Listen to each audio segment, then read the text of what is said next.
गया है। जंगल की अनोखी दोस्ती, परिचय और शरारत। एक बहुत ही पुराना और घना जंगल था जहां सूरज की रोशनी मुश्किल से जमीन तक पहुंच पाती थी। इसी जंगल के हरे भरे दिल में दो छोटे बच्चे, प्रीति लगभग 4 साल की और राहुल लगभग 5 साल का रहते थे।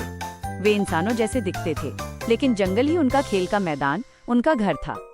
उनकी बोली में इंसानी आवाजों के साथ साथ जानवरों की गुर्राहट और चींची भी शामिल थी। एक सुहानी सुबह दोनों बच्चे जंगल के बीचों बीच एक साफ रास्ते पर चल रहे थे। प्रीति के हाथ में एक गहरा लाल पका हुआ सेब था जिसे उसने अभी अभी जमीन से उठाया था। तभी पेड़ों की डालों पर मकाक्स बंदरों का एक टोला दिखा। इनमें से सबसे शरारती, जिसका नाम टिंकू था, की नजर उस सेब पर पड़ी।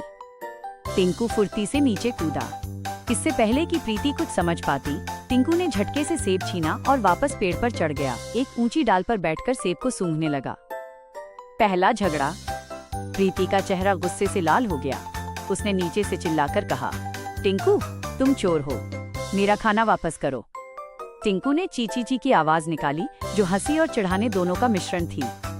राहुल, जो प्रीति से थोड़ा बड़ा था, उसने एक मोटी टहनी उठाई और पेड़ की तरफ इशारा करते हुए धमकी दी, अगर तुम तुरंत नीचे नहीं आए तो मैं तुम्हें पेड़ से नीचे खींच लूंगा। ये सेब प्रीति का है, तुम इसे नहीं ले सकते। टिंकू ने उनके गुस्से पर कोई ध्यान नहीं दिया। उसने सेब को अपने एक पैर में फंसाया और अपनी पूंछ से लटककर बच्चों को चढ़ाया। बच्चों ने शोर मचाया, पत्थर फेंके, जो नई सुबह। टिंकू के सेब वापस करने के बाद प्रीति और राहुल ने उसे कोई सजा नहीं दी, बल्कि मुस्कुराते हुए उसे अपनी बेरी में से एक छोटा सा टुकड़ा दिया। टिंकू ने पहली बार बच्चों के साथ शरारत के बजाय प्यार से पेश आने का अनुभव किया। बाबा लंगूर की बुद्धिमानी ने जंगल में एक नया नियम स्थापित कर दिया था। मानव बच्चे और बंदर अब दोस्त थे, दुश्मन नहीं। अगले कई दिनों तक जंगल का नजारा बदल गया था। अब बच्चों की सुबह की शुरुआत पेड़ों पर चढ़ने की दौड़ से होती थी, जहां बंदर उन्हें सबसे मजबूत बेलें, वाइन्स ढूंढने में मदद करते थे। राहुल ने बंदरों से उछलने के कुछ गुर सीख लिए थे और प्रीति ने उन्हें सिखाया था कि कैसे अपनी छोटी उंगलियों से जमीन से सबसे मीठे फल निकाले जाते हैं।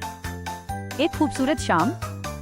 एक शाम जब सूरज की किरणें पत्तों के बीच से छनकर आ रही थीं और जंगल में सुनहरी रोशनी फैल रही थी, प्रीति और राहुल एक बड़े पत्थर पर बैठे थे।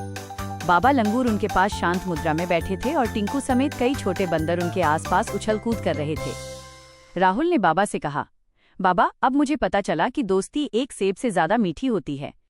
प्रीति ने हंसते हुए अपने हाथ में एक पत्ता दिखाया जिस पर टिंकू ने एक मजेदार चेहरा बनाया था।